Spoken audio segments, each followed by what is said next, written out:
नमस्कार, मैं हूं यश खुराना। स्वागत है आपका डॉक्टर कार्यक्रम में। आज का हमारा विषय लंग्स और अस्थमा से जुड़ा है।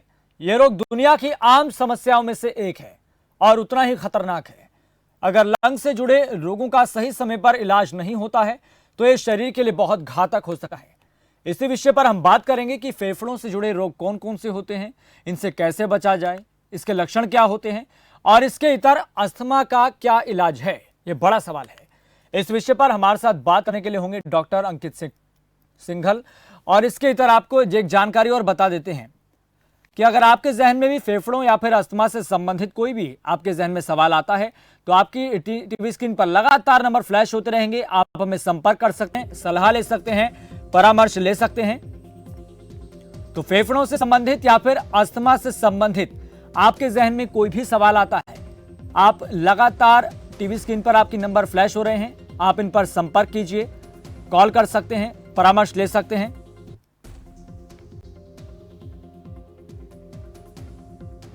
चलिए कार्यक्रम का सिलसिला अब आगे बढ़ाते हैं। आपको बता दें कि हमारे साथ डॉक्टर अंकित सिंघल जी जुड़ चुके हैं। डॉक्टर अंकित सिंघल जी, आपका बहुत बहुत स्वागत खबरफास्ट पर। नमस्कार सर। डॉक्टर साहब, सबसे पहले आपसे जानना चाहेंगे, क्योंकि आज का हमारा विषय लंग्स से संबंधित है, आपसे पहले जानना चाहेंगे कि लंग्स का आकार क्या होता है, बनावट क्या होती है, कितना जरूरी है शरीर के लिए? देखिए, लंग जो हमारा फेफड़ा है वो एक बहुत ही महत्वपूर्ण ऑर्गन है शरीर का। जी। उसमें एक तो जो हम सांस लेते हैं वो सांस नली होती है जी। और जो लंग है वो हमारी हवा से CO2 निकालते हैं और ऑक्सीजन देते हैं। तो लंग हमारे एक तो ऑक्सीजन और कार्बन डाइऑक्साइड के यूज को, क्योंकि शरीर में CO2 की मात्रा को नॉर्मल रखते हैं, वो ऑक्सीजन की मात्रा को जितनी की हमारी बॉडी को चाहिए उतना मेंटेन करते हैं।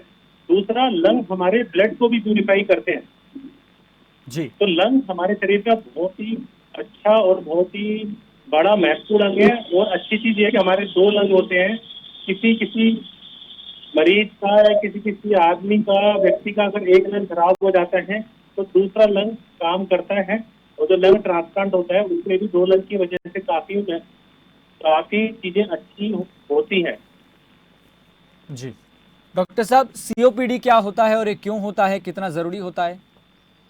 देखिए, COPD एक लंग का वो बीमारी है जो जनरली स्मोकिंग, धूम्रपान करने से ही होता है। जी। लेकिन ऐसा भी देखा गया है कि जो लोग चूल्हे पे काम करते हैं या जो ये एनवायरमेंटल पोल्यूशन है, इससे भी नॉन स्मोकिंग COPD होता है। इसमें फेफड़े में, धमनियों में हवा भर जाती है। हवा भर जाती है तो वो फूल जाते हैं। जो हमारे एल्वेलाई होते हैं, जो नॉर्मली हमारा गैसेस एक्सचेंज मतलब O2 CO2 एक्सचेंज में काम करते हैं, ऑक्सीजन और कार्बन डाइऑक्साइड के, वो डिस्ट्रॉय हो जाते हैं। तो इसके कारण क्या होते हैं? इसके कारण सबसे पहला तो स्मोकिंग है, क्योंकि लोग स्मोकर हैं, बीड़ी सिगरेट जो बहुत ज्यादा पीते हैं उनको।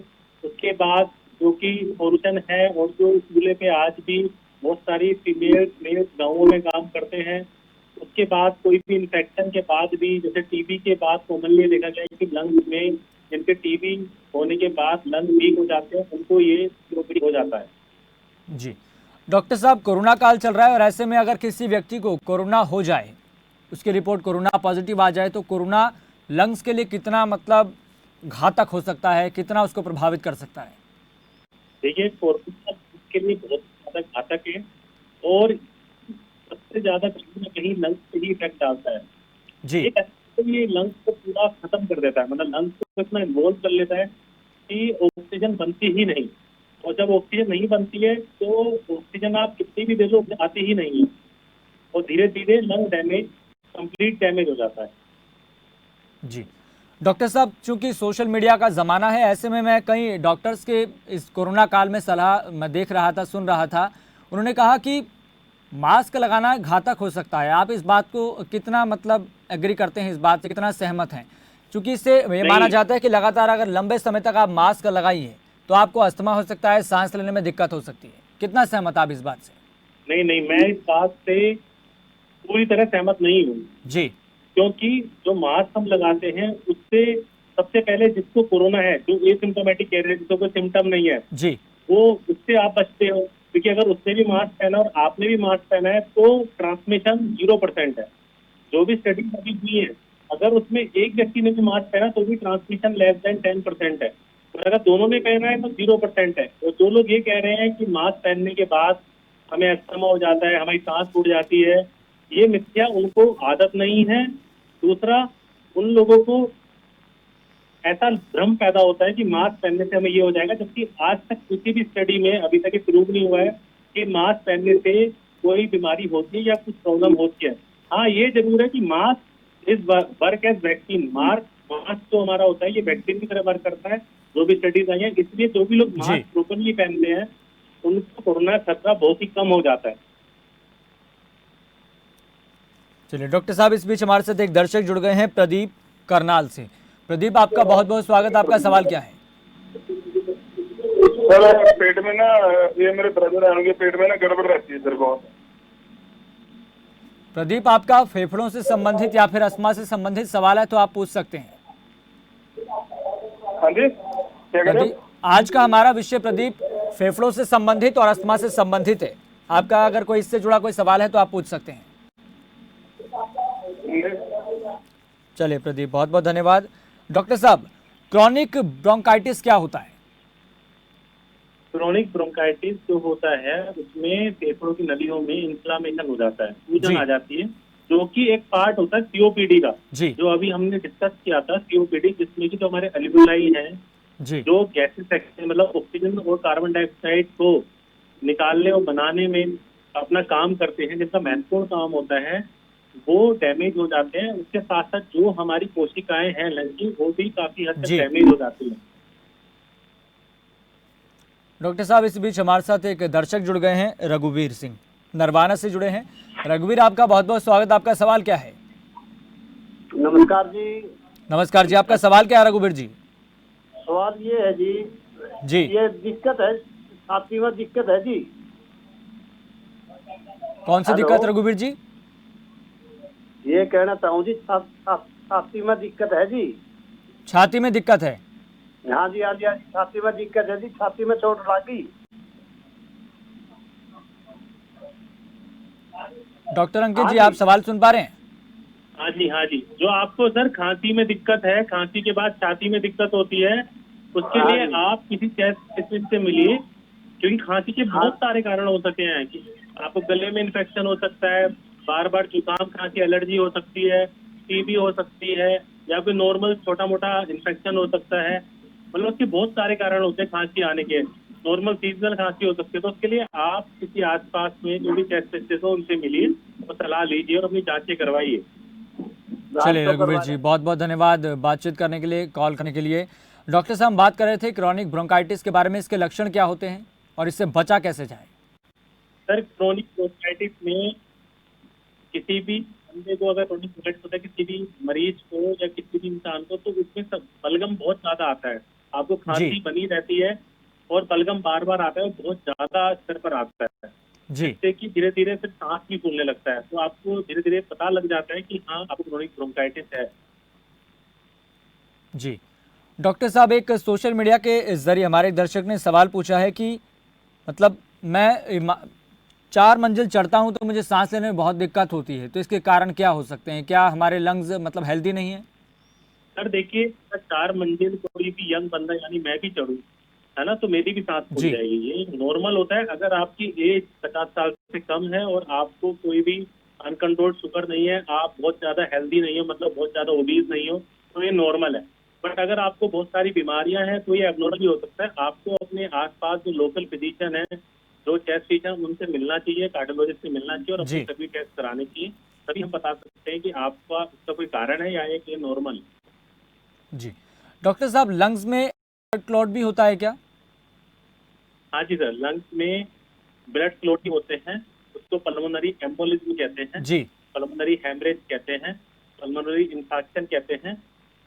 वो क्या होता है कि कभी कभी हमारे जो पैरों में, कभी जैसे कि हम लोग बहुत कम मूव करते हैं, जो बहुत सारे पेशेंट होते हैं बेड पे होते हैं, या कभी कोई बड़ी सर्जरी होती है, तो उसके बाद कभी कभी हमारा खून का थक्का जम जाता है जो फेफड़ों में चला जाता है ना, और कभी कभी वो दिल में और दिमाग में भी चला जाता है ना।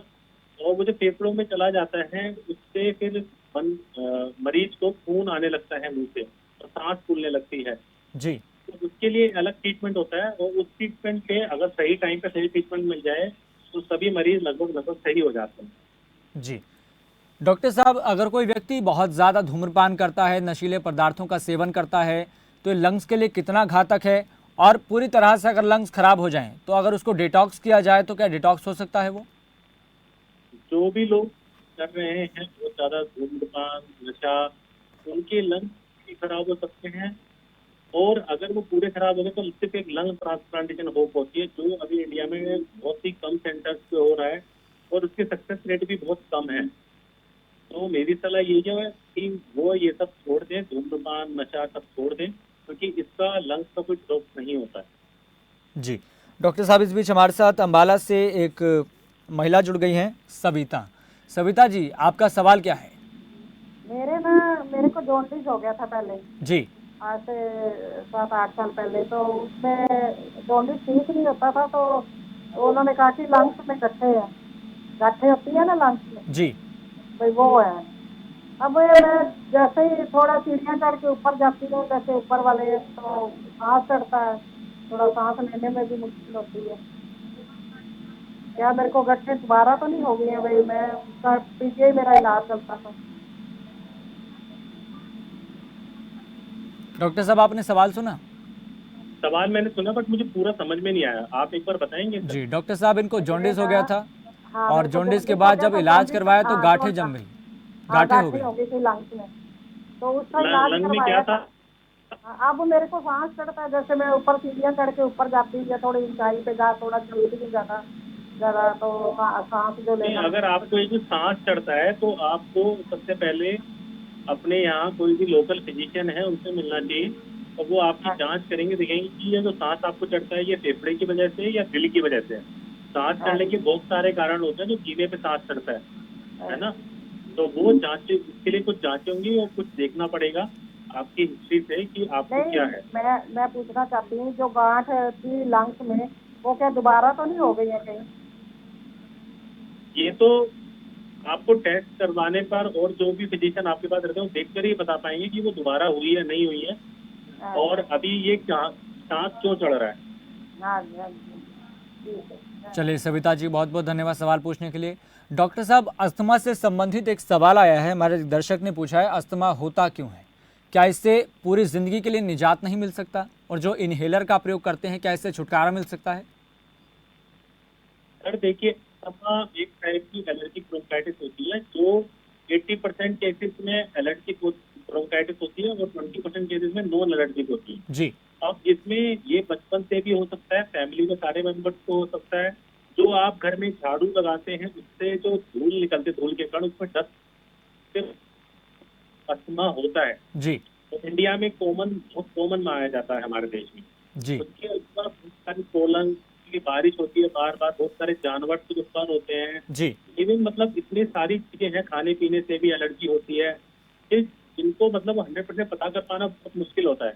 और इनहेलर जो होते हैं ये एक गोल्ड स्टैंडर्ड ट्रीटमेंट है अस्थमा का और ये बहुत कारगर साबित होते हैं, क्योंकि ये सीधा फेफड़े के अंदर जाते हैं और फेफड़े के अंदर जो ये दवाई जाती है इसका डायरेक्ट फेफड़ों पे ही असर होता है, क्योंकि साइड इफेक्ट भी अभी तक लास्ट में बहुत सारे 20 ईयर से भी ज्यादा हो गए, कोई ऐसे साइड इफेक्ट मेजर नहीं देखे गए हैं। जी और इससे आप निजात पा सकते हैं। कभी कभी ऐसा होता है कि जिस एरिया में आप रहते हैं जहाँ पे ज्यादा एलर्जी होती है, आप अगर अपना बिजनेस या अपना घर शिफ्ट करते हैं तो आपको बेटर फील होता है, आप जी। काफी हद तक ठीक हो जाते हो और आपकी मेडिसिन भी कम हो जाती है। जी डॉक्टर साहब, इस बीच हमारे साथ एक दर्शक जुड़ गए हैं, सोनीपत से भीम सिंह। भीम सिंह जी, आपका बहुत बहुत स्वागत। आपका सवाल क्या है? सर मसूड़े फूल रहे मेरे, मसूड़े फूल जाते हैं। जी, मसूड़े फूल रहे हैं। भीम सिंह जी, आप हमारी आवाज़ सुन पा रहे हैं? हाँ जी सर। आपके मसूड़े फूल रहे हैं? हाँ जी, हाँ जी। डॉक्टर साहब, इसका कोई क्या जवाब दे सकते हैं? मसूड़े पूछने तो आप अपने दांत वाले आसपास जो दांत के डॉक्टर हैं उनको दिखाइए, उनसे कंसल्ट कीजिए सर।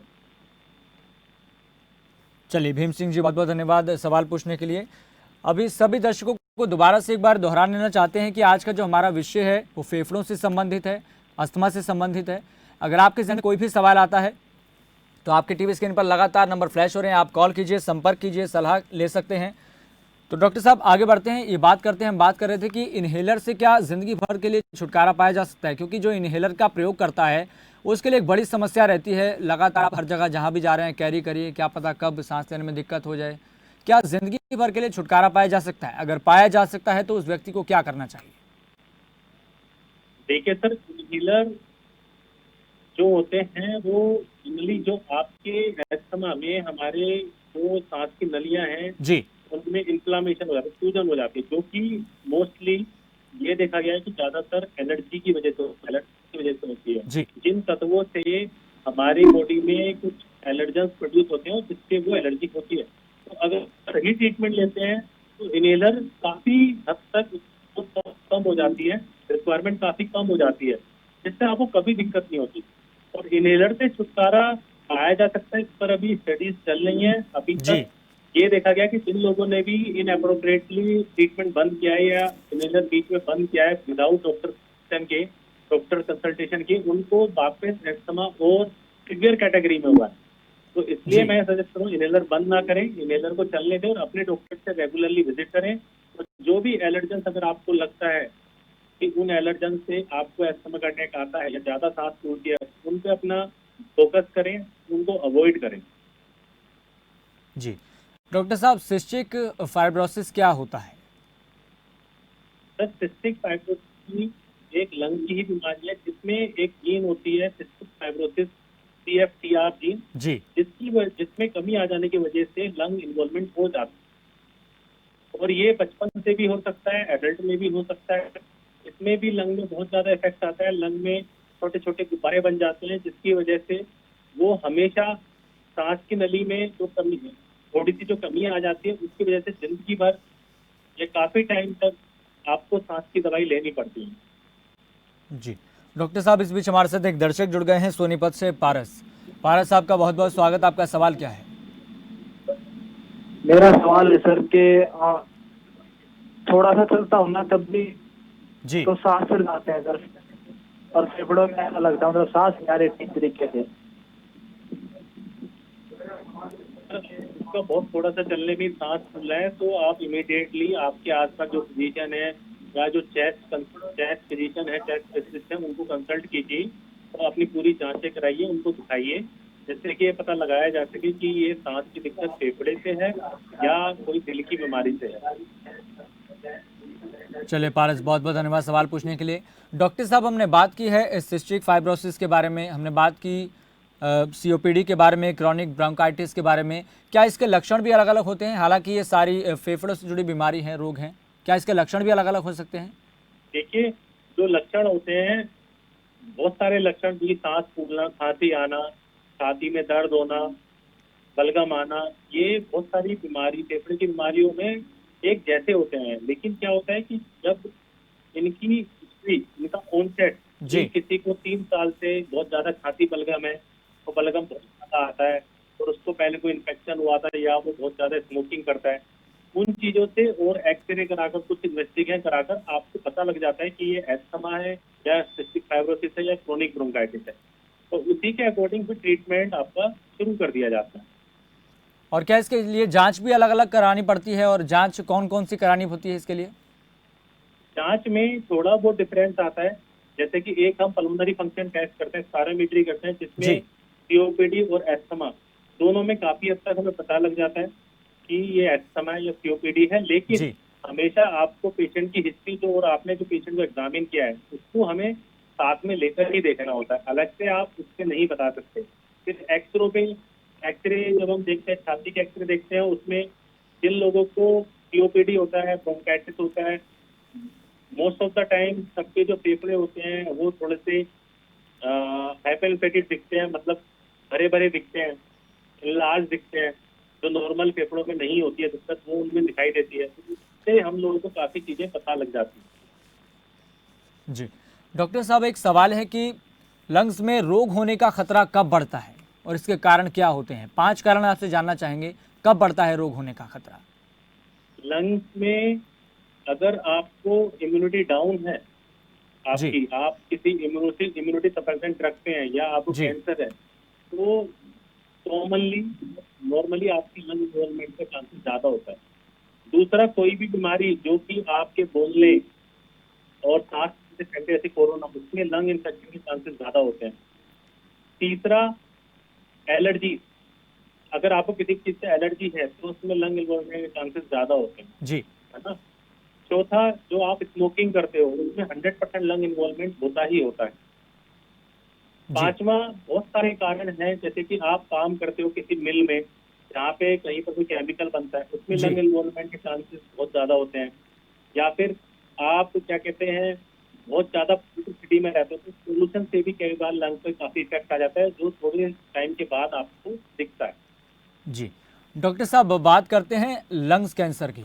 ये होता क्यों है और क्या किस तरीके से घातक हो सकता है, और भारत में इसका सक्सेसफुल रेट कितना है? देखिए, लंग कैंसर बहुत ही घातक चीज है। अगर ये अर्ली स्टेज की शुरू की स्टेजेस होती हैं, स्टेज 1, 2 तक पता लग जाता है तो उसका काफी अच्छा ट्रीटमेंट है। और हमारे देश में भी लंग कैंसर के काफी मरीज ठीक हुए हैं और काफी अच्छा ट्रीटमेंट चल रहा है। लेकिन अभी एडवांस से तो पता लगता है स्टेज 3 की और स्टेज 4, तो उसमें ट्रीटमेंट की जो हमारी मोबिलिटी है वो बहुत कम हो जाती है और उसमें इम्प्रूवमेंट भी बहुत कम ही आता है पेशेंट की जी। इसलिए लंग कैंसर बहुत घातक माना जाता है। और हमारे देश में क्या है कि जैसे किसी को खांसी है 15-20 दिन से, तो वो कभी अपना टेस्ट नहीं कराएंगे, वो पहले जाएंगे आसपास वैद्य से दवाई लेंगे या जी बिल्कुल, इग्नोर कर देते हैं शुरुआती स्टेज में। और उसकी वजह से क्या होता है कि वो लंग कैंसर इससे अगर शुरू के स्टेज में होता है तो वो सीधा फाइनल स्टेज में पहुंच जाता है।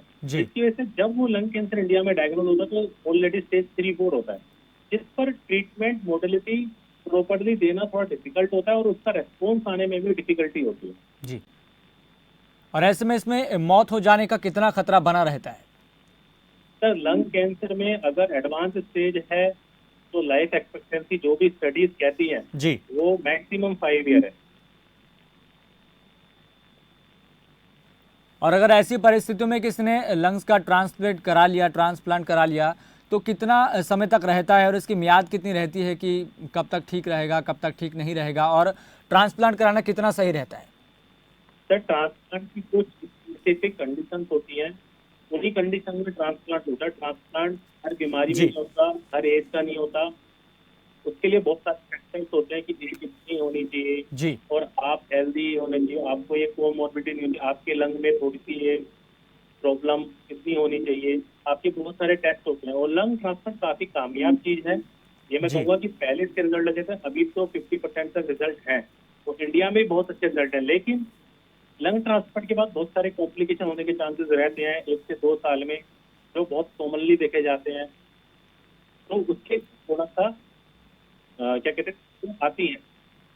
और सर्वाइवल डिपेंड करता है जिस बीमारी के लिए आपका लंग ट्रांसप्लांट हो, जो लंग आपका लगा है और उसके बाद जो कॉम्प्लिकेशंस हैं, मतलब सारी चीजों को देख के सर्वाइवल डिपेंड करता है कि सर्वाइवल आपका कितना बेहतर हो सकता है। जी। डॉक्टर साहब, लंग्स ट्रांसप्लांट कराने के बाद ये कितना खतरा रहता है कि व्यक्ति की मौत हो जाए उसी दौरान? नहीं, ऐसा तो चांसेस कम होते हैं क्योंकि जो लंग ट्रांसप्लांट की टीम होती है बहुत ही एक्सपीरियंस टीम होती है। और लंग ट्रांसप्लांट होता है तो बहुत ही ज्यादा एसेप्टिक कंडीशंस में, मतलब एक पूरी प्रॉपर टीम स्टाफ वो पूरा ट्रांसप्लांट के लिए ही होता है, जो ट्रांसप्लांट को ही देखता है। तो ऐसे चांसेस तो बहुत कम होते हैं, लेकिन रिस्क हमेशा एक होता है जो बता दिया जाता है अगर लंग ट्रांसप्लांट करते हैं तो क्या क्या रिस्क हो सकता है। जी। डॉक्टर साहब, अगर किसी को लंबे समय से सांस लेने में दिक्कत आ रही हो, शुरुआत से लेकर वह आखिरी तक लगातार इस बात को नज़रअंदाज कर रहा हो, क्या इससे डिप्रेशन का शिकार भी हो सकता है व्यक्ति? हाँ जी सर, ये बहुत कॉमनली देखा गया है, जैसे कोरोना में कि लोगों को 4-5 दिन के बाद जो कि हॉस्पिटल्स में एडमिट है या घर पर ही रूम में बंद है, डिप्रेशन हो जाता है। और ये कॉमन है, कोई भी बीमारी है, इसको थोड़ा सा टाइम हो जाएगा तो जो भी मरीज है वो थोड़ा थोड़ा डिप्रेशन में जाने लगता है। उसे समझ में नहीं आता कि बीमारी सही होगी नहीं होगी, मैं बचूंगा नहीं बचूंगा। डिप्रेशन तो बहुत ही कॉमन है आजकल, सभी मोस्टली लंग की बीमारियों में नहीं, सभी बीमारियों में। जी, चलिए डॉक्टर अंकित जी, बहुत बहुत धन्यवाद जुड़ने के लिए, बातचीत करने के लिए, तकरीर करने के लिए। जितने भी दर्शकों ने हमारे सवाल पूछे हैं, उम्मीद यही है कि सभी को संतोषजनक उत्तर मिले होंगे। और जिस तरीके से अगर आपको अपने लंग्स को मजबूत करना है तो आप लगातार अच्छी चीज़ें खाइए, जंक फूड से दूर रहिए और बड़ी बात यह है कि नशीले पदार्थों से दूर रहें, उसका सेवन ना करें। फिलहाल मुझे दीजिए इजाज़त, देखते रहिए खबर फास्ट।